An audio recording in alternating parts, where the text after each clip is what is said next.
Lágkolvetna lífstíllinn Netto.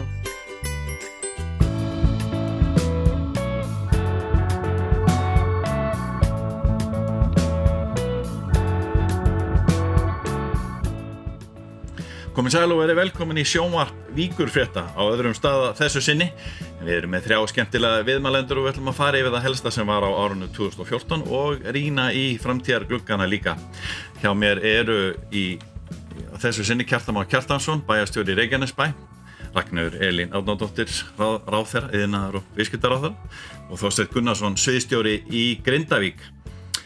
En ef við byrjum nú svona bara ef við fáum að byrja á ráðherranum, ef þú myndir rifja upp svona helsta sem þér er efst í huga gagnvart Suðurnesjum á árinu 2014. Það nú fjölmargt sem kemur upp í hugan, en auðvitað svona með tilliti til þess sem ég er að fást við alla daga, þá verð ég nú að segja að á árinu voru stigin mörg stór og jákvæð skref í atvinnumálunum og við höfum nú hist á fjölmörgum þeirra, hvað sem að það er að opna nýjar flugleiðir í flugstöðinni eða skóflustunga í Helguvík, Hraunhellan í Grindavík og við Bláa lónið. Þannig að fjölmargir áfangar sem við erum að ná. Algalíf, það er þetta nefna endalaust þessi tækifæri og þessi verkefni sem eru komin á skrið. Þannig að svona heilt yfir myndi ég vilja segja árangur í atvinnumálunum og vonandi er þetta bara forsmökkurinn af því sem koma skal. Þannig að ég er ánægð með árið 2014 að þessu leyti og bjartsýn fyrir 2015 þegar að atvinnumálunum kemur. Suðurnesjamenn hafa ekki átt marga ráðherra gegnum tíðina. Finnurðu fyrir einhverju svona pressu þegar þú ert nú mjög áberandi í bæjarfélaginu og tekur svona þátt í mannlífinu og annað. Er fólk að skjóta þér svona? Já, Ragnheiður, hvað ert þú að gera fyrir okkur? Þú verður nú við höfum ekki átt marga ráðherra og nú verður þú að fara að gera eitthvað, sko. Auðvitað er pressa. Ekki bara frá Suðurnesjunum, heldur bara frá landsmönnum. Ég tek þetta starf mjög alvarlega, þetta er mikil ábyrgð. Þetta er enda, ég get alveg sagt okkur að því ég veit að það fer ekkert lengra, þetta er skemmtilegasta starf sem ég nokkuð tímann gengt og hver dagur er uppfullur af nýjum skemmtilegum verkefnum. En auðvitað finnum að það eru væntingar til okkar og ég er svo sannarlega á því að við ætlum að standa undir þeim væntingum. Við erum búin að vera í góðu samstarfi bæði við fyrrverandi bæjaryfirvöld og núverandi bæjaryfirvöld og núna er í undirbúningi ráðuneytinu hjá mér meðal annars frumvarp sem snýr að uppbyggingu í Helguvík sem að við munum vinna í góðu samstarfi við bæinn. Þannig að ég held að við getum verið ánægð, við erum öll að leggja okkur fram, þetta er ekki bara ég, þetta er stjórn og meiri hlutin og við erum með öflugan þingmannahóp í kjördæminu sem að þegar að kemur að málefnum sem snertir kjördæmið, hvort sem að það eru Suðurnesin eða Vestmannaeyjar eða Höfn í Hornafirði, að þá stöndum við saman og leggjum okkur fram við að ná þeim verkefnum í gegn, þannig að ég held að við eigum að geta gert góða hluti. Kjartan Már, einhvern tímann hefði mann sagt að fyrir unga mann fæddan og uppalinn í Keflavík og á Reykjanesi, þarna fékkstu draumadjópi. Var þetta draumadjópi? Já, ég hef nú sinnt ýmsum störfum með maðurna og ég hef einhvern veginn alltaf látið bara það starf sem ég hef verið að sinna hverju sinni vera mitt draumastarf og reynt að hafa það viðhorf til þess. Og núna er ég í þessu starfi sem bæjarstjóri og hef bara mjög gaman að því og segja eins og ráðherrann, þetta er skemmtilegasta starf sem ég hef verið í, þó ég sé einungis búin að vera í því 4 mánuði. En ég finna að í þessu starfi þá nýtist eiginlega allt sem ég hef gert áður. Önnur störf, öll mér menntun, öll reynsla, það kemur allt í 1 punkt þarna og ég er mjög ánægður með það. En eftirminnilegast árið 2014? Það eru blendnar tilfinningar með hugsa til 2014. Það er náttúrulega þetta sem að Ragnheiður var að tala öll þessi tækifæri, allt þetta sem hefur verið í gangi og er mjög jákvætt og við sjáum fram á að muni raungerast á næstu misserum, næstu árum í formi nýra fyrirtækja, nýra atvinnutækifæra og það allt saman. En svo náttúrulega þessi fjárhagsstaða Reykjanesbæjar sem við erum að horfast í augu við og erum að átta okkur á að vinna úr núna sem er þá svona, við getum sagt, í mínusinn árunu eða svona neikvæða hliðin á síðast ári en það eru svo sem tækifæri í þeirri stöðu líka en þetta eru svona blendna tilfinningar þegar við hugsa tilbaka en þegar ég hugsa fram á veginn þá er það nú frekar bjart og bara skemmtilegt og spennandi. Þið þurftu að skera niður og þið þurftu að hækka skatta á bæjarbúa og Það eru eflaust margir svona forvitnir að vita hvernig var andrúmsloftið á og hefur það verið á bæjarskrifstofunni, það sem kannski flestir fengu svona mestu skerðinguna. Já, auðvitað þetta erfitt bæði fyrir þá sem að taka þessar ákvarðanir og ekki síður fyrir þá sem að verða fyrir þeim og þurfa bæði að taka á söknar álögur bæjarbúar og starfsmenn sveitarfélagsins að taka þessi skerðingar. Þetta eitthvað sem að enginn vill hvorki þurfa að standa í eða fá á sig. Þannig að andrúmsloftið, jú, það náttúrulega ágætt en þetta hefur tekið á og mun taka á næstu misserum og árum, sko. Ekki allt í blússandi fínni sveiflu í Grindavík? Hvað eftirminnilegast á 40 ára afmælisári Grindavíkur? Það eiginlega bara nánast afmælisári heilsinni. Þetta búið að vera mjög viðburðaríkt og við svona tókum þann stefnu að halda upp á allt árið. Og ég síðasta ár fyrir Grindavík hefur þetta verið mikill uppgangur eins og nefnir og við erum nú unnið ýmis verkefni líka í samvinnu við nágrannasveitarfélögin og við erum stórt verkefni með því samvinnu við ykkur, þannig að þið fengur svolítið að kynnast held ég mannlífinu í Grindavík betur því á Víkurfréttum. Mér þótti mjög vænt leiðara sem að Hilmar Bragi skrifaði, þann sem að hrósaði Grindavík mjög mikið og því hitt hann okkur setna og spurði hann hvort að Palli Keti nokkuð verið í fríi þegar hann skrifaði. Ég skildi það ekki. En nei, þetta var mjög skemmtilegt ár og ég get nú alveg skupað að sem sagt, eins og það verið tekið eftir að þá er Vísir búið að flytja hluta starfseminni sinni nánast allar starfsemina til Grindavíkur, svona í áföngum, þannig að það hefur fjölgað fólkinu hjá okkur og við höfum verið svona að ríðfressa manntalið á hverjum degi núna, ekki mánaðarlega eins og við erum að gera og í morgun þá voru Grindvíkingar 2999. Já. Þannig að það er mjög stór áfangi. Hver verður 3000? Já. 3000 núna bara. Það gæti verið, ég reyndar að orðið við Róbert bæjarstjóra að það verið ekkert að fara með blómin sko á fæðingarhlutin í Keflavík, við býða eftir að kemja heim og fara að fá með blómin. Nei, ég er nú að grínast. En þetta kannski endurspegla svolítið eins og þetta ár var síðast. Þetta var mjög viðburðugt og skemmtilegt ár fyrir okkur. En það svona oft ég var að reyna að hugsa hvað geti spurt Grindvíkinga, það blússandi, það allir með vinnu, það allt í mjög góðan gýrana, einhver eitthvað vandamál í gangi þarna? Eitthvað sem við vitum ekki af eða þetta bara allt svona svaka skemmtilegt? Bara tala um það. Nei, hann bara lofræða og ég að segja, eitthvað sem við getum sagt að þið geti bætt ykkur í? Alls ekki að gera. Já, við erum ekki Íslandsmeistarar í körfubolta, við erum bara bikarmeistarar. Við ætlum ekki að breyta því. Nei. Það bara eðlilegt ástand. Já. Sko það ég meina það alltaf eitthvað að glíma við og það bara ögrandi verkefni hverju sinni en þau eru allavega ekki það stóra að taka að nefna. Þeir eru með komin í bæjarstjórn eins og Viðars? Já, ég kannski horfum á þessi starra samingi. Þá vil ég nota tækifærið og þetta að rósa Kjartani hvernig hann hefur tekist á þessu örlíka í Reykjanesbæ. Hann tekið á því að svona aðrjuleysið að vera hægt að gera þetta annan hátt og svona vera með hárreisti og læti og annað. En mér finnst honum og hans fólki hafa tekist einhvern veginn að búa til svolítið svona samhljóm og til þess að vinna sig út úr þessu verkefni. Og ég minnist þess í Grindavík á kjörtímabilinu þar síðasta, 2010, að þá voru miklar pólitískar sprengjur, það voru 4 meirihlutar og 3 bæjarstjórar og þetta var mjög erfitt ástand. En á síðasta kjörtímabili þá bar okkur gefið til þess að snúma bökum saman og vinna þetta í sameiningu og svipuðum nótum og þú ert að leggja inn núna. Og það hefur borið bara þann ávöxt að Grindavík bara stendur þetta traustu fótum í dag. Þannig að í því samhengi þá vil ég hrósa pólitíkinni í Grindavík. Mér þetta sprakka vísu einu sinni síðasta kjörtímabili en það einhvern veginn rann í gegn sami bæjarstjóri og vonandi verður þetta bara ennþá betra núna. Hvaða tilfinningu hefur þú fyrir þessu Kjartan? Þú hefur tekið þessu svona miklu, þú reynt að róa mannskapinn og vinna þetta allt í sameiningu og nú var að vera að samþykkja nýja fjárhagsáætlun á Reykjanesbæ sem að allir bæjarfulltrúar skrifuð undir hana. Það hefur ekki gerst áður.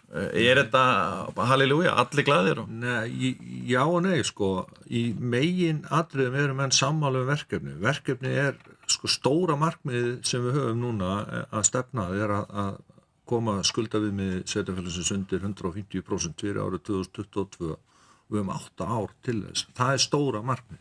Auðvitað greinir menn á einstök mál og leiðir að markmiðum og svona, en okkur hefur borið gæfa til þess að vinna þetta í mjög góðri sátt, ég með öllum bæjarfulltrúunum öllum, og það gerðist núna eins og þú segir, Páll, að fjárhagsáætlun var samþykkt með öllum greiddum atkvæðum. Það var aldrei gerst áður í sögu Reykjanesbæjar og ekki svo elstu menn muna úr Keflavík og Njarðvík, forverum Reykjanesbæjar.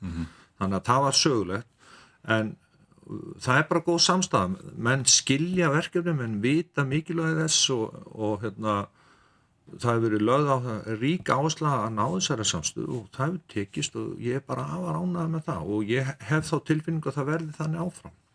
Ég held að það sé mikilvægt að því að eins og Kjartan segir, verkefnið og það hefur alltaf verið fyrirliggjandi.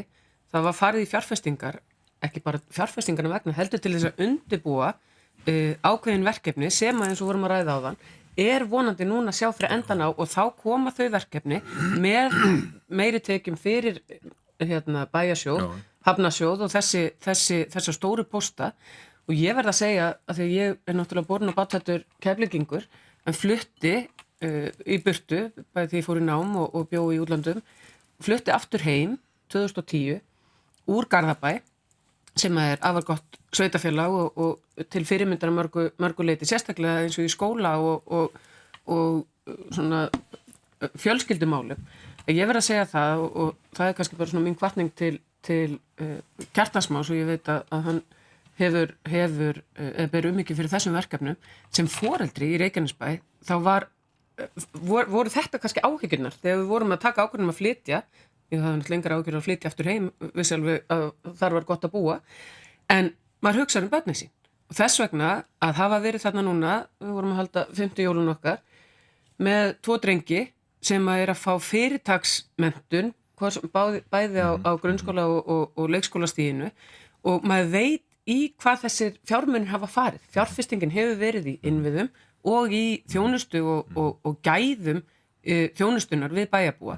Þannig að ég held að þessi samstæða sem að Kjartan talar það er ekki síst líka vegna þess að við sjáum í hvað þetta fór og nú er bara verkefni það að fá tekjur af þessum Ertu með svör í því? Það eru 2 kísilver búin á rúmlega tekniborðinu og Kjartan Már veit þetta kannski líka. Ef við gefum með stutt svar þetta, hvað er stutt í að einhverju hlutir gerist að einhverju alvöru í Helguvík? Ef að þetta gengur allt eftir eins og áætlanir gerir ráð fyrir og orkan verði til staðar, við þurfum líka að fara í stóra sviðinu að eins og bara inn á þingi, við erum með rammaáætlun núna til meðferðar. Það þarf eins og Landsvirkjun hefur talað mjög skýrt við þurfum að fjölga virkjanakostum til þess að geta tryggt það að öll þessi verkefni og allir þessir aðilar sem eru stöðugt að banka upp á að þeir hafi næga orku og aðstæður fyrir hendi og það er annað sem er líka jákvætt varðandi Reykjanesbæ eins og við sáum með gagnavera Danja sem að reisa á bara með tíma, maður keyrði þarna framhjá daglega og sá nýtt hús í hvers skipti sem maður keyrði framhjá að það var hægt að bregðast við þessu vegna þess að orkan var þarna, það var spennivirki, tengivirki þarna rétt hjá og skipulagið og undirbúningurinn af hálfu sveitafélagsins var klár og þetta er svo mikilvægt og þetta er allt í staða þarna, Helguvík leið og ég hef haft þessa trú, við erum náttúrulega öll orðin óþolum en ég hef haft þessa trú svo lengi að leið og fyrsta verkefni komið í gang, þá verður þetta skriða. Við erum byrjuð í að sjá framkvæmdir við Kísilver United Silicon og ég ætla bara að leyfa mér að vera bjartsýn á að Thorsil ljúki sínu núna á vormánuðum eins og stemt að og þá getum við farið að sjá alvörunni framkvæmdir og tekjur í hvað 2016 er talað að starfsemi hefst. Höldum áfram eftir smástund að stutta auglýsingarhlé. Þú ert að horfa á INN, Íslands nýjasta nýtt. Lágkolvetna lífstíllinn Netto.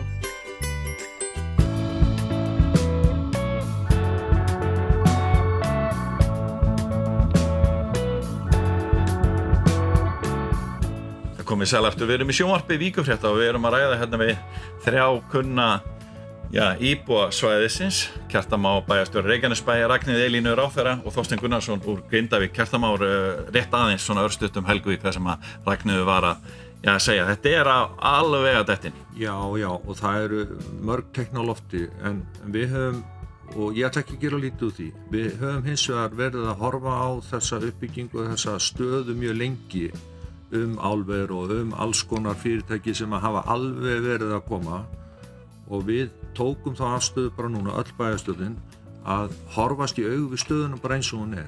Og það eina sem að við höfum í Helguvík núna, og það er ekki lítið, það má ekki skilja með þannig, það eru samningar þessu 2 kísilver. Síðan eru margar alls konar hugmyndur á lofti, en eins og ég segi, þá hefur það oft verið áður þannig, og við erum ekki að byggja mikið á einhverju sem er ekki í höfn. Þannig að við erum bara að tala þau verkefni sem eru á borðinu og við vitum að eru að fara að verða veruleika.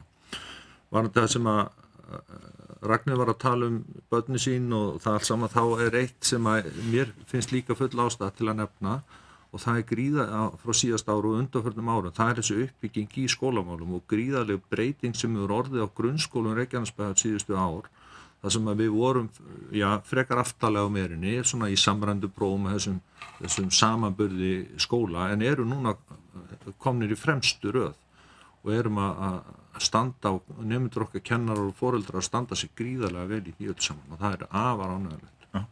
Hvað segir þú, Þorsteinn?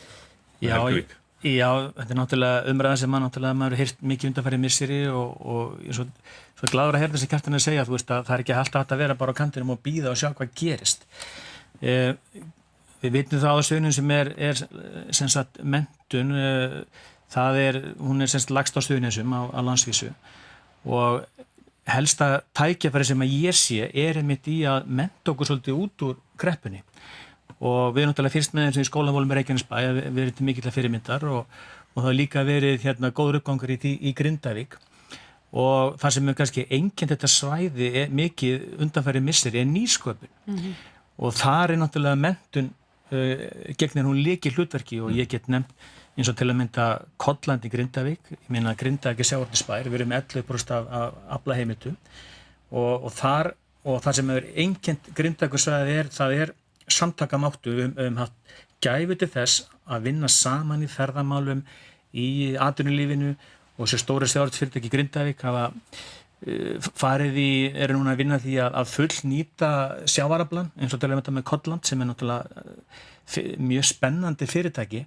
Þannig að ég held að við séum á svæðinu á réttri leið hvað það varðar, og við með hluti af mælisárinu okkar þar var að vera með auðlindarástefnu með auðlindina í Grindavík, og þessi auðlindan tegir sig yfir allt Reykjanesið, og Grindavík er náttúrulega langstærsta landsvæði á svæðinu, en hvað eru rosalega mörg tækifæri fyrir okkur á Reykjanes, það er alveg stórkostlegt, og hvernig bara til að mynda Háa Sorka veitur í Svarsengi, hvað er mikið afleitum störfum, og Grindavík það var náttúrulega Bláa lónir í Grindavík, þannig að þetta er sumir sperra þegar ég segja að Grindavík sé vinsælasti ferðamannastaður á Íslandi, það er engu loðið með það, en Grindavík er líka stærsti snyrtivöruframleiðandi á landinu, því að þarna er Bláa lónið og líftækni, og þannig að það eru mjög spennandi nýsköpunarverkefni framundan, og lykillinn er menntun. Lykillinn er menntun, og ég tek undir með samtakamáttin og það að sitja ekki upp í það. Og það er nákvæmlega það sem að hefur ekki gerst, og þrátt fyrir, og það er kannski það sem að við þurfum að taka saman, takast saman á við, og það er þessi hvernig við tölum svæðið okkar. Vegna þess að það er allt of mikið að neikvæðri umræðu, og ég tók eftir því í áramótagreinunum sem birtist í Víkurfréttum. Ég held við höfum öll sem voru spurðum þetta rætt þetta, og nú verðum við bara láta af þessu neikvæða umtali. Ég er ekki að tala að það ekki gagnrýna það sem betur má fara, og ég er ekki að veigra mér eða biðjast undan umræðu, heldur það er svo mikið jákvætt að gerast. Það eigum við að tala upp, og við eigum að ekki að einblína á það sem að neikvætt heldur að koma okkur í gegnum hennar skap. Þorsteinn nefndi auðlindagarðs og auðlinda ráðstefnuna sem ég sótti með og fekk það niður að ávarpa. Það er svo margt þarna. Það er carbon recycling, það er orf, það er stolt sífan, það er haustak, það algalíf, það eru gagnaverin. Fyrir utan það sem við höfum þegar nefnt í Helguvík, pluss ferðaþjónustan, pluss flugstöðin. Ég var núna bara mánudagskvöldi þá var mér búið að koma á fund hjá ferðamálasamtöku Suðurnesja og þar einmitt, og það var frábært að það var stjórnarfundur hjá þeim, það einmitt þetta, þau vilja vinna betur saman vegna þess að menn sjá það og maður sér þetta í öðrum landslutum. Keppnin á ekki að vera milli fyrirtækin á svæðinu, keppnin á að vera fyrir svæðið að ná fólkinu inn og hafa nóg fyrir stafni, fyrir ferðamenn sem koma. Við erum með frábæra aðstöðu út allt. Nú að byggja upp í Bláa lóninu, við höfum hljómahöllina, ég hélt ráðstefnu, Palli kom þangað og sá það, ráðherrafundur og ráðstefna til hliðar og það var frábært, einmitt út af staðsetningunni, þá vorum við að rúlla, þetta voru 3 ráðherrafundir, ráðherra bara komu, tóku fundin, fóru, kom næsta hol sem að var til þess að þessi norrænir ráðherrafundir sem að bæði ég og Sigurður Ingi, þetta ráðuneytið okkar, við heldum þetta voru þessi 3 fundir, þeir voru miklu betur sóttir heldur en nokkuð staðar annar staðar, vegna þess að við vorum nálægt og gátum komið alla aðstöðu og þetta var algjörlega til fyrirmynd. Þannig að ferðaþjónustan er í rauninni búin að vera að bjarga svolítið í Reykjanesinu í atvinnuleysi eftir hrun, af því að flugstöðin og allt flugið er búið að ráða svo gríðarlegri uppleið. Þetta er náttúrulega búið að, hvað segir þú um það? Jú, þetta eru sko, ég held að séu vel á 3.000 störf í tengslum við millilandaflugvöllinu. Það er ekki allt svona beinið ópin störf sko, og þetta er náttúrulega ekki allt saman fólk sem býr suður frá, en ef þú telur áhafnarmeðlimi flugfélagana og allt það, þá er þetta gríðarlega stór og langstærsti vinnustaður á svæðinu. En aðeins út af því sem Þorsteinn var að tala með menntunina, þá er náttúrulega, ég er algjörlega sammálaður, við þurfum og þetta er líka stefnan hjá okkur að hefur verið langt skeið að mennta okkur út úr kreppunni, og fyrir okkar svæði allt saman þá skiptir stofnun eins og Keilir, til dæmis upp á Ásbrú, háskóla stigið þar og háskólinn sem þar er verið að byggja ofsalega miklu máli líka, því að ekki bara menntunarlega heldur líka verkefni sem við getum fengið unnin og unni í samráði við þá, og núna þegar kísilverin koma þá þarf að mennta og fræða allt það starfsfólk sem þar kemur til með að starfa á og svona, þannig að þetta skiptir líka mjög miklu máli að hafa svona aðila eins og Keili á svæðinu. Og líka það sem þeir eru að gera varðandi menntun í ferðaþjónustu, menntun í orku, að einbeita okkur að því sem við gerum best. Viltu ánægja með uppbygginguna á Ásbrú almennt? Þetta tengist náttúrulega, þetta er í Reykjanesbæ. Já, það er margt mjög gott að gera á Ásbrú. Það eru margir líka frumkvölar og einstaklingar og verið að vinna þarna mikið í nýsköpun og alls konar hugmyndir sem við eigum eftir að sjá, verða veruleika og blómstra, og einhvern tíma heyrði ég að það væri þarna yfir 100 kennitölur ef einn kennitala er eitt fyrirtæki en á bakvið margar. Ég er í jakka frá einu frumkvölu. Já, þannig að það eru mikil tækifæri í því, en það er náttúrulega eðlisamt slíkrar starfsemi nýsköpunar og frumkvöla að sumt gengur upp og heppnast og annað ekki eins og gengur, en þá skiptir bara máli að menn séu tilbúin að standa upp. Það er alltaf lega, eins og einhver sagði, það er alltaf lega að detta 3 ef þú stendur upp 4 sinnum, sko. Þannig að menn þurfa bara að hafa þolinmæðina og segluna til þess að halda áfram. Og það er líka viðhorfið, og það er ekki bara við Suðurnesin. Ég finn það því að ég er með nýsköpunarmálin á minni könnu sem eru alveg ótrúlega skemmtileg, og það er bara viðhorfið almennt til þess að mistakast. Að það er einmitt eins og þú segir, það er alltaf lægi að mistakast, og til dæmis þeir frumkvölar og nýsköpunarfyrirtæki sem eru að sækja sér fjármagn hérna heima, plain vanilla, þeim mistóks með fyrstu vöruna, þá var erfitt að fá fjármagn hér, því að það var, þetta gekk nú ekki hjá okkur senast. Svo fóru þeir út til Bandaríkjanna, til Silicon Valley, og þá var, heyrðu þið, þetta gekk ekki með þetta, hvað eru þið búin að læra af því? Ok, þá eru þið komið þessa vöru, já, við höfum fulla trú á henni. Þannig að þetta er líka viðhorfið sem við öll, bara Íslendingar, þurfum að tileinka okkur. Í Grindavík er náttúrulega fyrstaklingskólinn og hann búið svolítið barátta að halda honum að lífi, en mér sýnist nú að það sé komið fyrir inn. Já. Þið viljið fjölbrautaskóla? Eða svona, það voru ákveðnar hugmyndir það, en í dag held ég að nemendur okkar fara flestir í fjölbrautaskóla Suðurlands og það eru fína samgöngur á milli, þannig að við þurfum líka að passa okkur að vera ekki að dreifa kröftunum. Já, þannig að fyrstaklingskólinn, hann á bara virkilega vel heima í Grindavík, góður stuðningur frá atvinnulífinu þar og það vildi hann til að Grindvíkingar eiga 3 þingmenn, það er nú aldrei gerst áður, þannig að þeir hafa barist mjög duglega fyrir fyrstaklingskólanum og það kom sér vel á þessu sinni. Þannig að við erum bara mjög bjartsýn og það var að ég vera líka takkvöndu sem að ráðherra segi varandi með að við verum að tala hlutina upp. á Suðurnesjum og þið er að standa ykkur vel á Víkurfréttum að reyna að koma okkur að framfæri en því miður hefur svolítið umræðan sem með landsfjölmiðlum ekki verið sem maður hefði óskað sér og hérna virðast ekki skila sig þangað heldur. Nei og ég er með ákveðna kenningu þetta að því ég var nú lengi þarna á fjölmiðlum í Reykjavík að Suðurnesin einhvern veginn það er stutt að fara en samt of langt af því að það er verið að missa þá tökumenn og fréttamenn sko þetta tekur alveg þá 4 tíma ef þú ert að fara en við verðum svolítið bara út undan en ég vil ekki vera með barlóma við því það er okkar að berjast fyrir að koma okkur að framfæri í þessum fjölmiðlum Takk þetta á kassan og gleðinni Já og við þurfum bara að auglýsa betur það sem við erum að gera þetta jákvæða Bara örstutt í lokin, hvernig verður 2015 í Grindavík? Þetta er mjög spennandi ár, þetta er ár tækifæri, skulum við segja það eru mjög spennandi hlutur að gerast og við erum full tilökunar og ég er nokkuð vissuð að það kemur allavega einn titill í hús líka í einhverju titlar hjá þér, Ragnheiður Elín Álfers titlar eða Kísilver eða einhverju öðrustu titlar Við skulum bara 2015, hvað var að gerast? Ég er aldrei eins og Kjartamár þetta er í höfn, þetta er í höfn en ég ætla að leyfa mér að vera bjassi ef ekki að vonast eftir þetta verði uppskjöru ár og þá líka í titlunum við erum hérna 3 á móti einu Grindvíking við hljótum að geta fengið eitthvað titil út á það Kjartan, 2015 Já, bara, það leggst bara vel í mig ég meina, verkefnið er stórt og við erum að fást við það og það gengur bara ágætlega og ég er bara bjassið fyrir hönd Reykjanesbæjar og íbúa Gott og þakka ykkur kærlega fyrir Kjartan, Ragnheiður og Þorsteinn segjum þetta gott í sjónvarpi Víkurfrétta hér í höfðastöðum INN. Takk fyrir og verið sæl.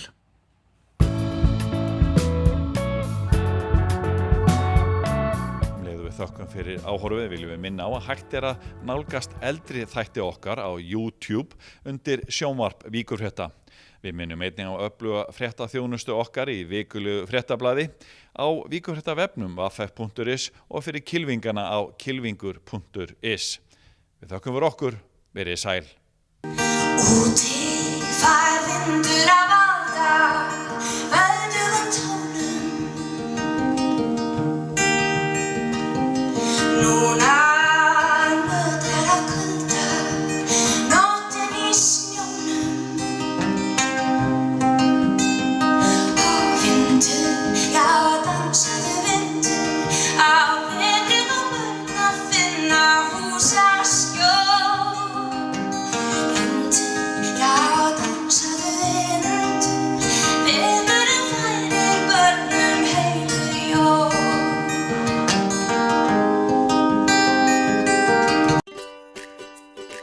Sushi, alltaf ferskt. Netto.